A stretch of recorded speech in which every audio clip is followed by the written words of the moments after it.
Let's welcome our guest. Our hot seat is now occupied. Flora Mutahi, accountant, founder and CEO of Melvin Marsh International, former chairperson of the Kenya Association of Manufacturers.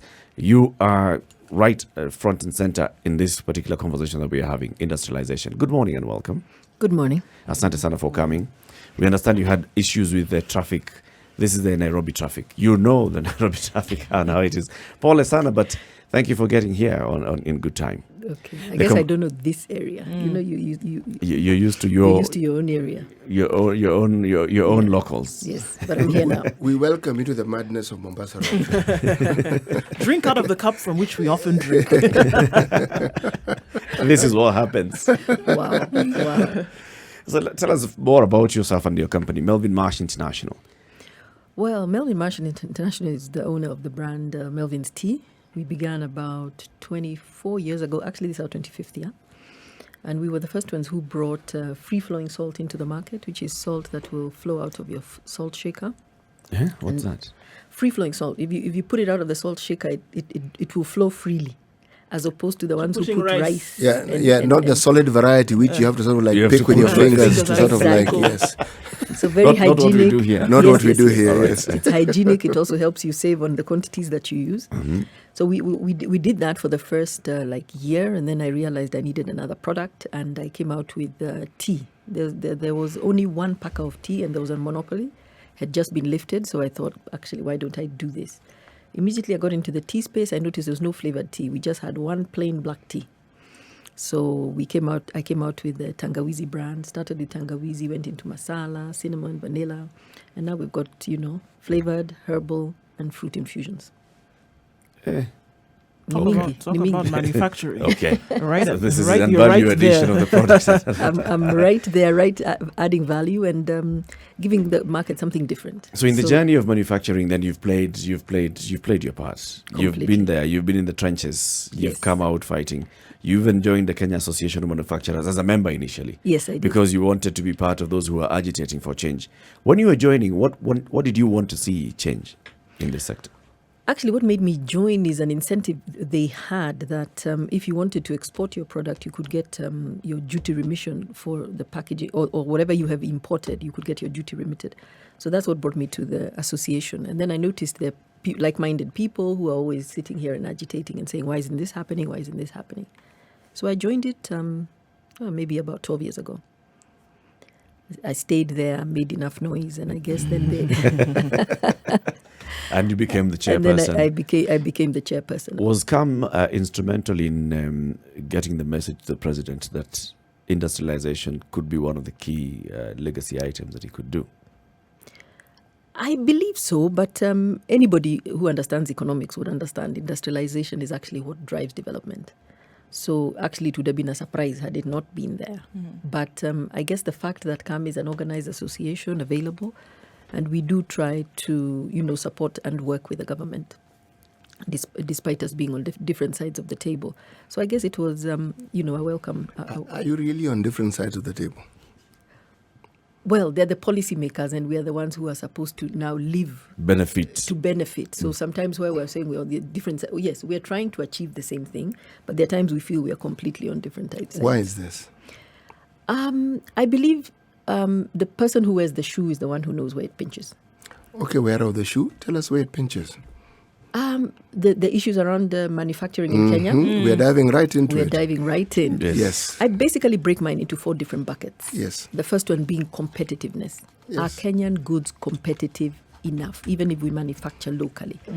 Is the environment conducive enough? And of course, we'll go to the first one. We say, if we look at the inbound logistics, the cost of actually, let's say you're bringing in your intermediary goods, delays at the port, your IDF, your RDL, you tend to find we're actually slightly more expensive than even within the region because of those kind of RDF is Railway Development Levy. I think you know that.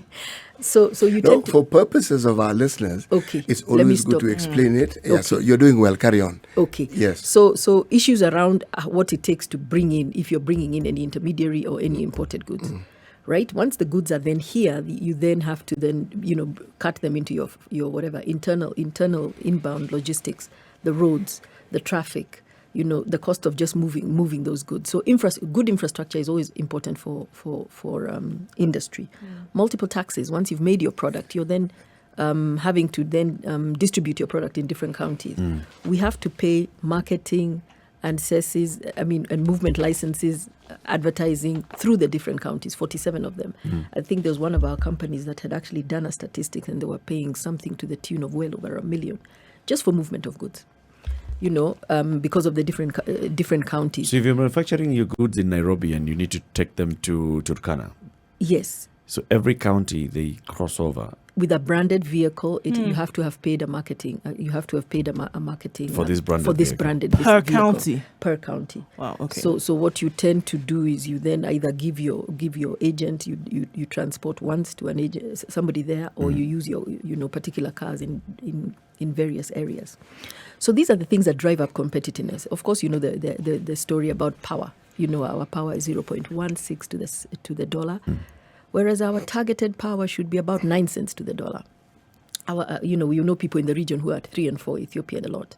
But we said if we are sort of about 9 cents, that would make sense. That's competitive, yes. That's all. So this is all around competitiveness. There's of course cost of labor. I wouldn't particularly say ours is very high. But this ceremonial wage increase that we always have on Labor Day, what we are agitating for is a productivity-based index.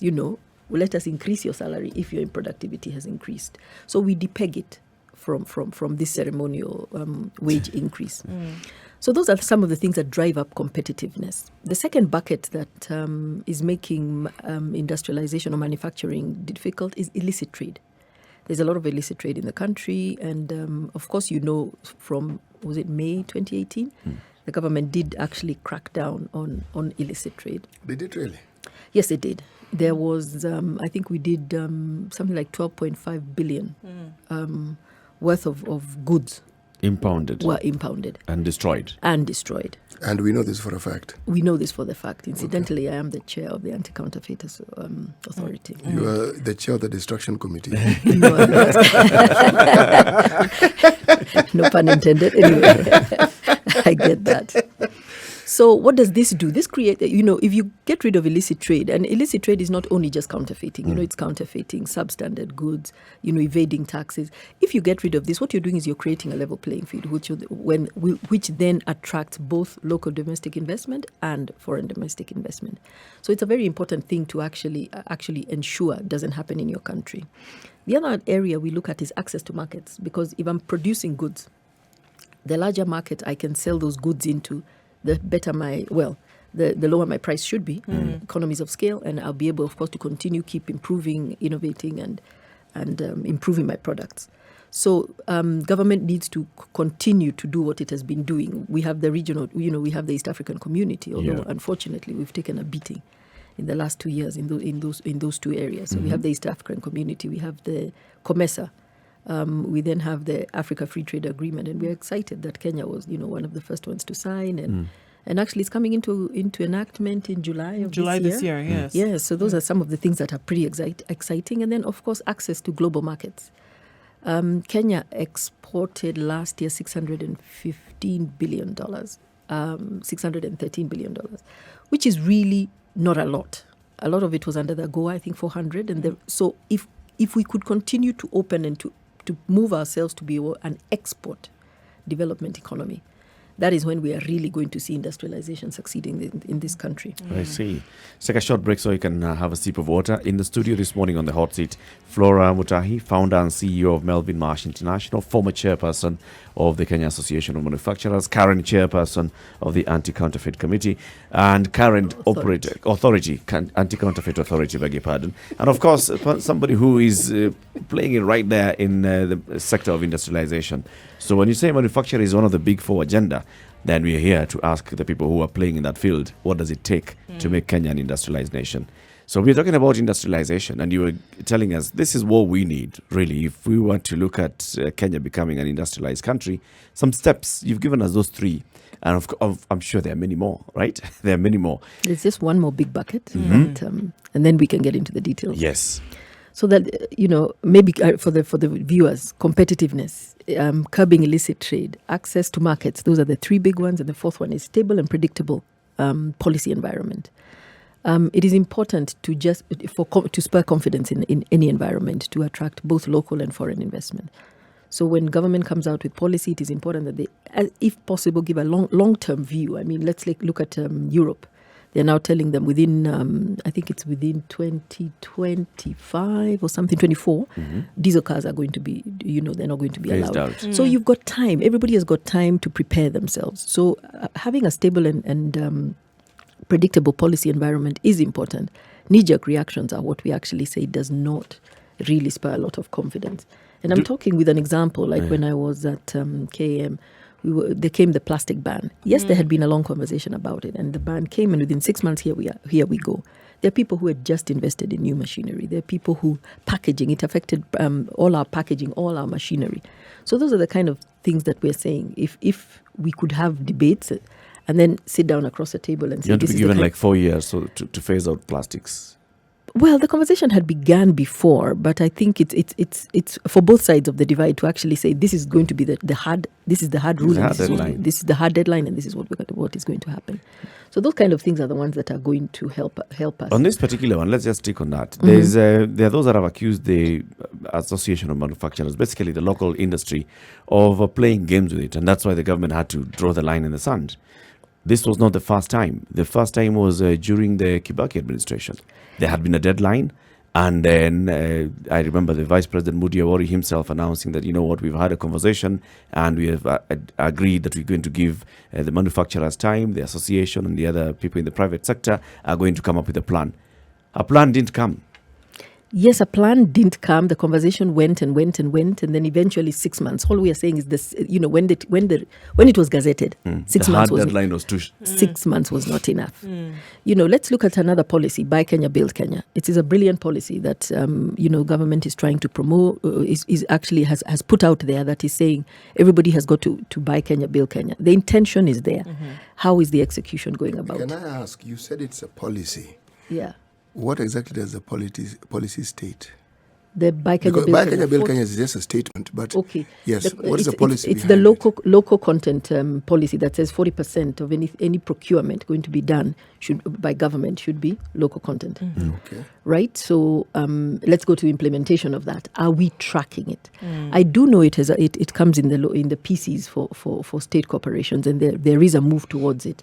But we need to continue to enforce such policies, because they are good policies. They are going to be the ones that are going to help us move in the right direction. So this other one is the EGMS. The one that the tax revenue for cosmetics and water and juices. There's been a whole race around that. What's the issue with that? The issue with that is the stamp. Yes, the revenue people want to put a tax on it, but the tax stamp, the cost of the tax stamp, is then being put again on the manufacturer. So the manufacturer is saying, no, it is yours. So why don't you meet that? The other thing they did was the equipment that the manufacturers had. The taxman said, we want you to put this counter right here. Again, the manufacturers felt they were not consulted. Some of the machines come from Germany, Taiwan, China, wherever it is. They felt they were not being supported enough. Compatibility. Yes, to be able to put such things in place. So it's really about being able to sit on a table and have predictable and stable policies that we all believe. Can I ask a question? The government policy, which was a policy on the SGR. Did it affect manufacturers? Or has it affected? Do you mean this one where they said everything has got to be This one where they say everything has to come by rail? Actually, I wonder if it was a policy or it was just a directive. A directive. I think it was just a directive. And a policy and a directive, the differences? I think one can be challenged legally and one not quite. I think anything can be challenged legally. That is also true. Yes. However, I'll tell you what, people, we were willing to support it. If it had, it was increasing the cost of. Were you consulted? Maybe not enough, but of course we knew when the SGR came, we would Eventually would end up. we would be asked. However, the directive of 100% of the goods are going to be cutted, whether you like it or not. I think that is what makes it difficult. Remember, you're in manufacturing; you've got a bottom line to deliver. So if it is more expensive for me to use use the SGR, I don't see why I'm being forced to use it. If what should happen is they deliver the SGR, it should be cheap enough that I am incentivized to choose actually go and to actually use it. Is it cheaper? No, it is not. It is not, and that is because of the cost of the first mile and the last mile. So by the time you cost per kilometer from the two stations could be, but by the time I add first mile and last mile, it is not cheaper. So essentially, it's raising your costs of production. Yes, it is. It is, and these are initiatives that we are then saying that needed to be thought through a little bit more. What does it point to? Is it that the government had not thought through? Is it that the government could not? I mean, I'm sure there are technocrats in all these offices, in ministries, in government, who can look at it and see this is the impact this is going to have on not just the local traders, but also people like you, the people who need to transport the goods that have been imported. Are you saying that they were blind to all this, or what is it that you'd say would drive such kind of a directive in the manner in which it was issued? Wow, this one I can't understand, because for me, I think we welcome the SGR, it's a good idea, but the cost of this first mile and last mile, and of course remember there are transporters in there who were doing the cutting.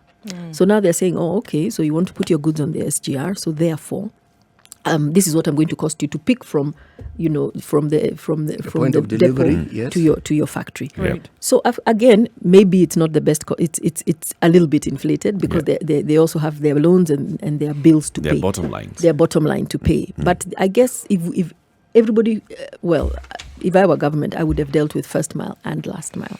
If we look at the big four, obviously manufacturing is one of the big ones.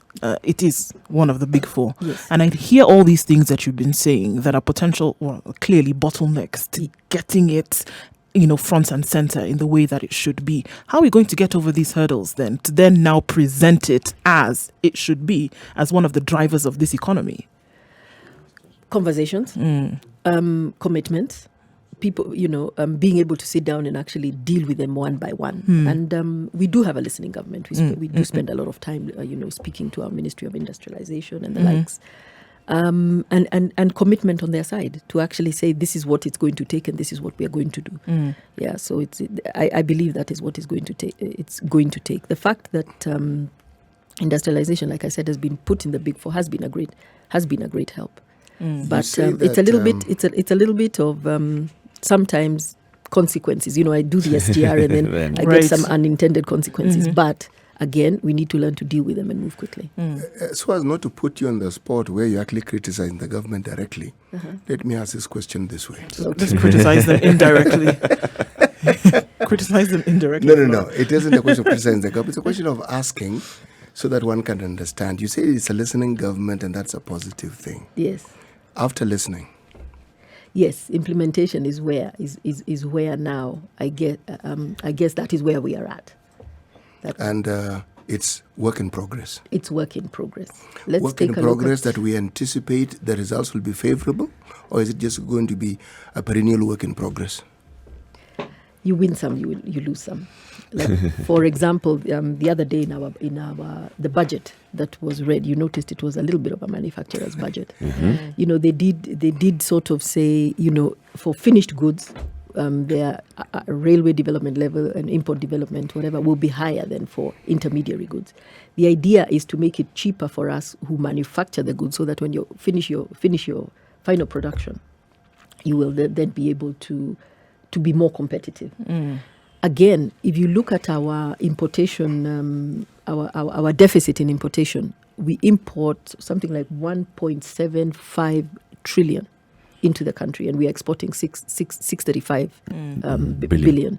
So that deficit of 1.1 trillion can only be supported with such initiatives where you make it slightly more, you incentivize the production in the local country. If we look at what has been done by other countries who we can say have industrialized, we talk about protectionism of goods local, Yes, the local market, for example, and they were deliberate and focused in making sure that all of these bottlenecks were removed. Some of the hindrances then to having a superfluous market then were removed to make sure that this could actually be. I'm looking at certain things that can be done. We talk about dairy products that can come in from Uganda, for example, at a cheaper price because their cost of production is lower, kind of thing, and they can sell it for cheaper. And other countries where we see imports coming into the country, so we are not able to here as Kenya, not then able to produce. Can we see that kind of deliberate action happen here? And then again, I have to come back to then what stops it from happening? I mean, you've been at the forefront, so maybe you can understand some of the things that you see that this is a direct blockage here. Then it's clearly something that needs to be removed. It's definitely something that can be done. It's called import substitution, where you just protect what is locally available here and actually say this should not come. Personally, we've agitated for a long time why this has not been done. I am not quite clear. Let's take an example of the milk. Yes, we are saying we are going to put VAT on the milk. Has it been done yet? Not yet. It's still pretty fresh. I mean, I know they just went in December to try and understand what is happening. But yes, why do these things take so long? I'm not sure. Is it agreements that we are signing with these countries? Is it our agreements with World Trade Organization, WTO? I'm not sure why they take so long, but I believe, like I'm saying, it is work in progress. We do understand it. Sometimes I think this work in progress takes too long. And, we started talking about Vision 2030 more than 10 years ago. 2030 is just about 10 years away. Yeah. How far are we in getting to a middle income industrialized country? How far are we in this implementation thing that's saying the wheel is turning, but it's turning too slowly? That's where the frustration comes in. And I'm sure people like you who have invested and you are running a business, you feel the frustration. Now, the frustration that we here feel is because we see you've gotten to a point where you've been clobbered so hard by the same government that you're trying to, get these things from, that you've become quiet, that you've sort of become soft on the government. In the Situation Room this morning, Eric Latif, C.T. Muga, Nduoko, and Flora Mutahi, the chair of the Kenya Anti-Counterfeit Authority. Did I say anti-corruption? Hey, yes, you did. Anti-Counterfeit Authority. And also the founder and CEO of Melvin Marsh International, former chairperson of the Kenya Association of Manufacturers. We're discussing Big Four agenda, industrialization and manufacturing, and what is needed to get Kenya to become an industrial powerhouse. Before we went to the break, Flora, I was saying we see a situation where industry knows what is needed. The government knows what is needed. And then the government is the one that you're dealing with. It's the one that imposes the taxes. It's the one that collects the taxes. It's the one that comes up with policy. So at some point when you push too hard, the government also pushes back. And I think have you gotten to a point where you feel like the government pushes too hard and therefore you have to become soft? Hence, when you say, it's work in progress, these are things that we know they are going to happen. They're taking some time to happen. When are they going to happen? Well, when we are not sure, but I'll tell you, there's no entrepreneur who would actually quit and say, let me become soft and let's take what comes. It's an ongoing conversation. It's a conversation where we are able to, we keep advocating and telling them exactly where it hurts. And it does get solved some of the times, and the rest you just keep pushing. I don't think there's no way we are going to quit. When you say you push, what form does this pushing take? Memos. I mean, writing to them, having meetings, having conversations, explaining to them, round tables, explaining to them this does not work. For example, there was an export formula. The way they were calculating your export tax when you were exporting had been done I think in 2018 or 2017 budget. The calculation had been done wrongly, and we sat, we discussed, we went to Treasury, we explained it to them, and it was actually adjusted in this particular one. Now that you have a CS who was a year later.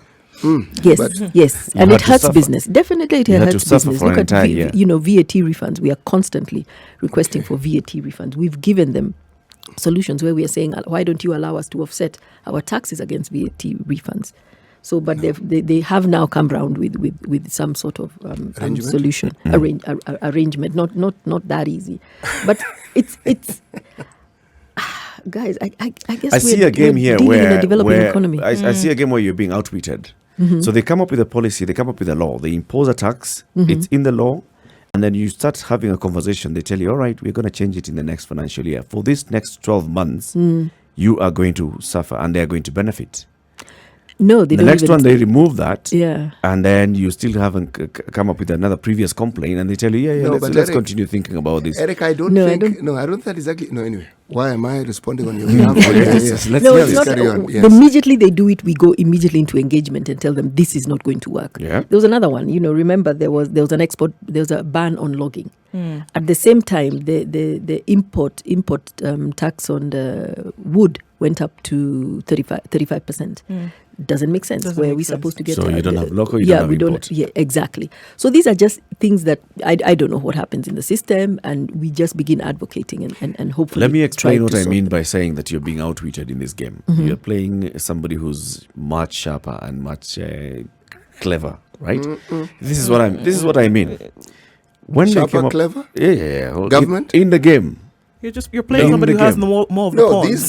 These guys have all the cards. They've got all the pawns. They're the ones. But carry on, Eric. Yes, so they've got all the cards. So Flora, you go and start complaining. Immediately it is imposed. You start having a conversation, but this is not going to be reversed until 12 months are over. Some can. But in the meantime, you are suffering what they've come up with. Remember, government is not a person. I think the government system has so many players, and I think the system, the collaboration, in totality, knew what they wanted to do. We want to get this money from these guys, and they're going to complain. But by the time we go around, taking them in a roundabout circle, come, let's have a conversation. Let's see if the president will agree to this. No, I don't. They're already making money out of it. I don't agree. I just say the government is a huge machine. By the time A talks to B, collaborates with C, checks with Treasury, checks with with the KRA, the implementing body. There's a lot of bureaucracy that is going on. So sometimes I don't really think that they sit down. Was there carelessness? Maybe there was. Maybe those things should have been double checked. That we can say. But I really don't think they sit down and say this is what is going to happen. Some of these things are unintended consequences. Let me ask the question that I wanted to ask. You now have a minister who's in charge of manufacturing. Yes. This minister was a CEO of KM. Yes. She was the principal secretary. Yes. In the same place. Yes. So this is somebody who has knowledge and would understand the very pains that you're speaking of. Completely. What are your expectations? Our expectations is we're going to drive industrialization faster than we have driven it before. However, we are not delusional to the fact that this is one... Miracles will pop out. Yes. This is one ministry. Yeah, one ministry. First of all, one individual in a ministry. Secondly, and then there are many other, dependent factors on anything that she would do. Yes. But like definitely understanding our issues, understanding where the shoe fits and everything, that would be that she should get very, very quickly. So we are expectant that industrialization is going to go far, and sometimes the lay of the land also starts telling you exactly what we are doing. There's been a lot of shutdowns, and especially a lot of multinationals are also choosing to actually relocate their businesses to other businesses to our other neighbors. countries. Yes, and okay, they are giving us it's this shared value. Let me have one manufacturing plant in Africa and everything. But if you don't have a conducive environment, then this is exactly what's going to happen. So and then, yet to drive industrialization, we are saying one of the tenets of that is to actually attract foreign direct investment. In order for this to happen, exactly. So then and yet they are leaving. So right. Yes, it is.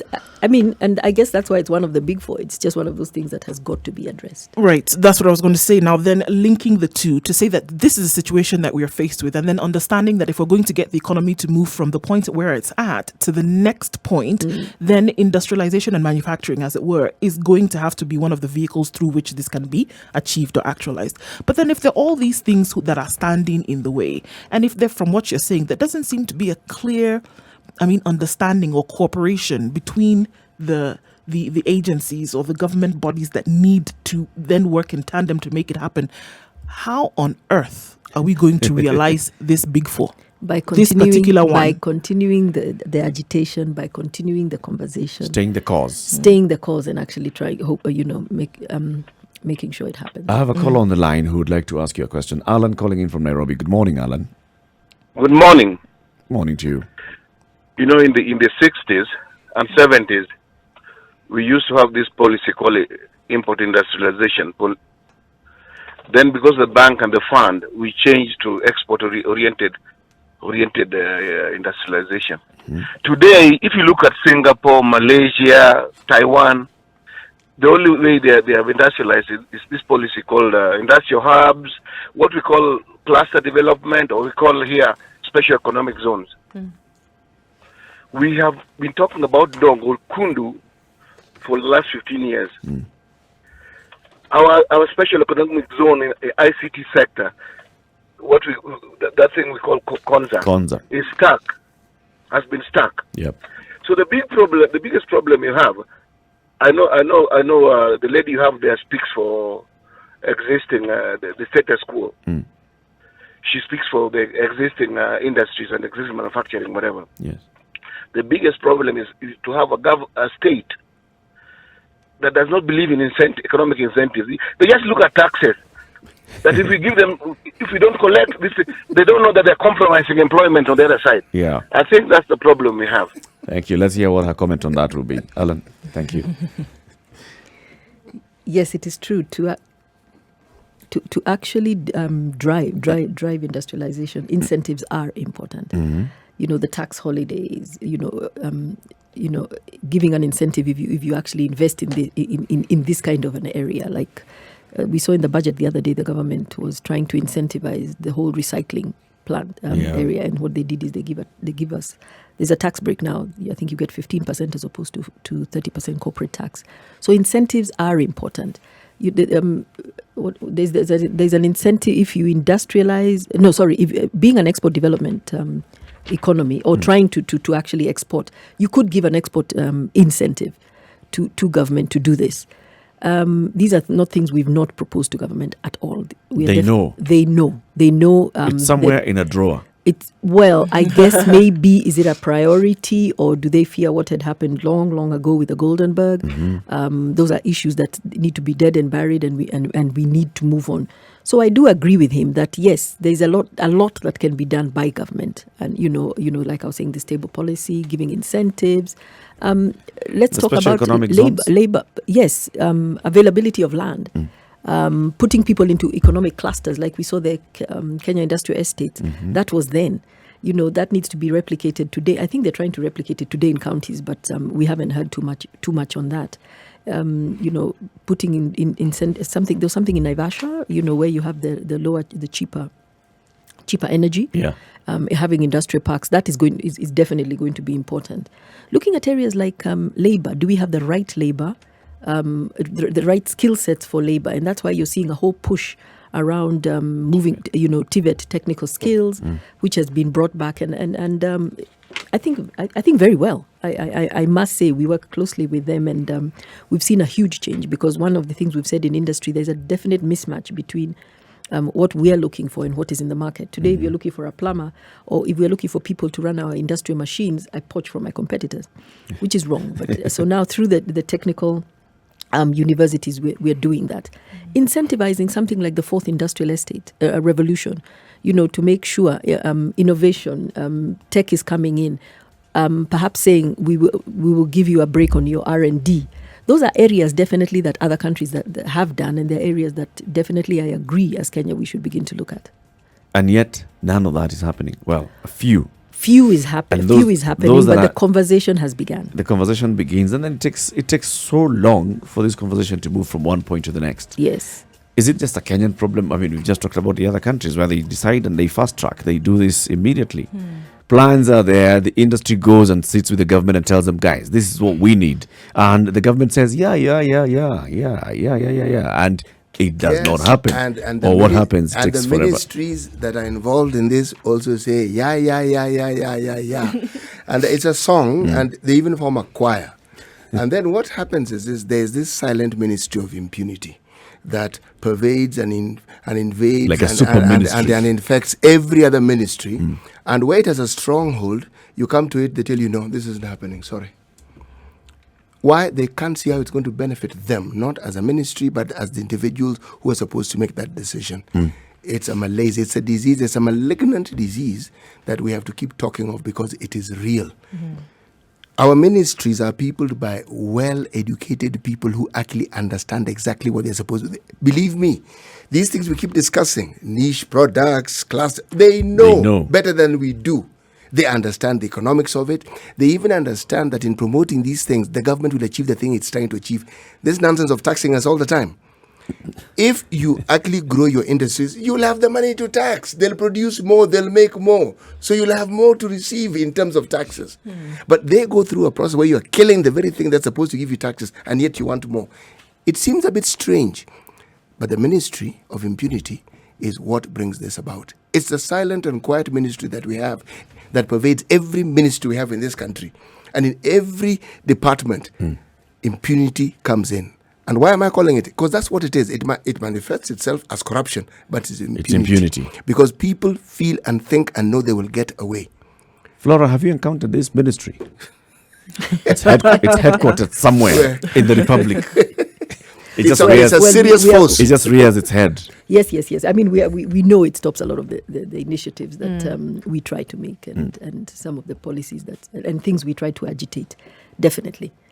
It is the one big elephant in the room that Kenya needs to continue to deal with. I know the the president has been very clear and he has tried to put his foot down on corruption, but it's something that needs to be... As local manufacturers, like somebody, you are Kenyan, you're born and bred here, you're investing here. Of course, it feels much more difficult for you to move your industry from Kenya and take it to, say, Rwanda or Uganda. And yet you're seeing multinationals, they come, they set up, and they can easily make the decision to move. It must pain you, doesn't it? Just to see that this is what's happening. I'm here and I'd like things to improve, and they're not improving as fast as I'd like to see them improving. Yes, definitely we would want everything to improve, and that's why we're there. That's why CAM is there. That's why we agitate. That's why we are here. That's why we're having these kind of conversations. You know, you're talking about patriotism. I would argue that Kenyans who are in the manufacturing industry and stay in Kenya, the truth is they could do that business elsewhere. That is the truth. Yes, they could. They could. They make a choice. They make a choice. Now, this is patriotism. Again, you go to the president. I don't see why the president is blamed for all these things. The president is not supposed to do all these things. That's why you have ministries. That's why he has it's not his job. Other individuals to get the job done. So once he has declared it, we know this is what needs to be done. Let's leave the president out of the discussion and ask, who are these culprits who are supposed to be doing what they're doing, and they're not doing it? Who's supposed to actualize it? Directly. And come down to the simple officers down the line who signs this and goes to this and does this and does the other. We may overburden the DCI and the DPP, but so be it. Phone lines again. Yes. Roderick, hi. Good morning. Morning to you. Good morning. Good topic. Yeah, thank you. Now, I'm saying this. I want to tell the lady in the studio that I think industrialization in Kenya is going to be a pipe dream because the dependency on a few products and no more things are coming up. It's going to be a pipe dream for us. What do you mean? We can say that oil mining is coming on the way, but still Kenya's dependency on very few things. For us to survive, it's going to be a pipe dream. Roderick, why are you so pessimistic? Look here, when you see multinationals moving out of our country, corruption, bureaucracy, doing business is becoming difficult. Those are the things that we need to overcome in the shortest time possible for us to achieve the industrialization dream. But if we continue depending on a few products, like right now, I'm going to give an example of in the industry in Kenya right now, and which is the core industry right now that is being depended on heavily by Kenya, the horticulture industry. Yep. If today we have just a drought for 1 decade, we are done. The climate change is not even favoring us. We have to move by the times, bring up more products other than depending on few things. On the same things. Yeah, because when we continue depending on the same things, now look here, a place like Mwingi, locusts are already there. And these are some of the areas where horticultural farmers have been working planting their crops for export. Thank you, Roderick. Let me take this one from Kibe in Mombasa. Kibe, good morning. Yeah, good morning. Good morning. Yep, you've got a question or comment? I think I just have a comment. I've been involved in production or manufacturing in this country for the last 13 years. Yep. In terms of fittings and furniture, that kind of stuff. I have a small factory dealing with that. Yep. And I've really seen exactly where our problems are when it comes to manufacturing. Where is this? First and foremost, our policies. Our government, somehow, it doesn't understand, or rather they tend to ignore a fact that this is a developing country. We need to have very suitable policies for the in-house manufacturers. We need to protect them, right? We need to give them business so that they can grow. Yep. Now, when you look at the situation today, we have exported virtually all our jobs to China. That's what we have done. Yep. If you look at the government supplies, institution supplies, everywhere, all the importers are able to compete with the prices. Right? Now, if you compare Kenya and India and all the other Asian countries, we are doing things right the opposite. And I think it will take a very, very long time for our country to realize industrialization if we keep on with the current trend. Our trend is the wrong one. We talk and talk and talk. And never action. Both. Thank you, Kibe. Let's give Flora time now to respond to Let this. me finish. We've got a minute to the end of the show. Yeah. But I need to give you a very small example. We do import even nails, screws we import from China. Get the point, yes. Flora, to that. Well, let me begin with the gentleman who was talking about dependency on a few things. Yes, it is important in industrialization to start looking at other things that the country can do and not continue to depend on. And that's where innovation and driving innovation, investing in R&D is going to be important. But let's take something as simple as value addition. The value addition conversation is a conversation that we've been having for some time that still has seen no feet. If I were just to take my area, which is tea. We produce over 480 million kilos of tea, 95 or so exported in bulk. I have been in this business talking about value addition, attempting value addition. But as a business on my own, there's not much that is going to be able to happen. We need to sit down and actually try and counter value addition. Attack value addition together. If you look at the Sri Lankan government and how they did it, they actually had a value addition body. They created a tea value addition body that was cross-cutting across all ministries. It had membership from all ministries.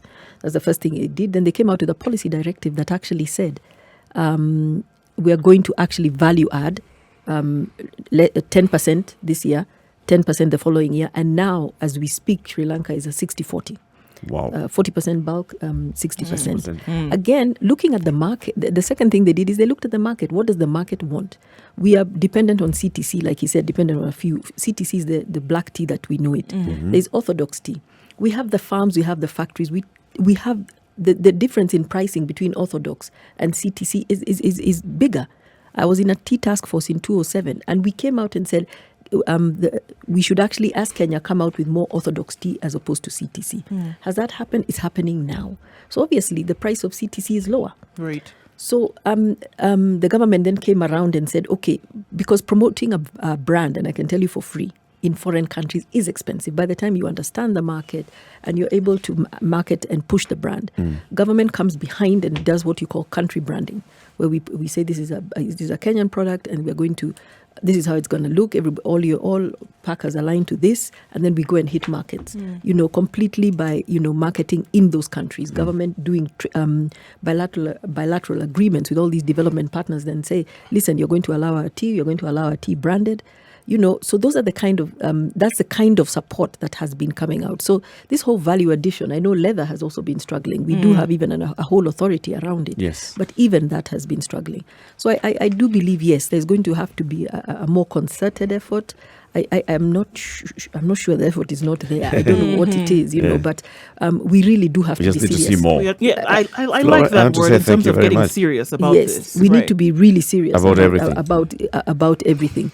Local content he talked about, we're importing. Yes, import substitution I believe is important, and but I must also tell him that now if you're producing locally, you're actually allowed up to 15% price variation from China, and we are putting pressure on the government, but they should also put pressure on themselves But what to ensure. what is also true, Eric, is that there are industries that are still coming to Kenya. Diageo has invested in Kisumu. Yes, The heavily. World Bank has come into the special economic zones, and there are others. So it's not as though the government is doing absolutely nothing. Flora Mutahi, thank you very much for joining us this morning. We'll invite you again to Okay. come. We continue and talking about this, even talking about the value addition. When you start seeing movement in the tea sector, in fact, alert us, then you can come and we discuss the kind of movement that we'll be seeing. Thank you very much for tuning in to the Situation Room the whole of this week.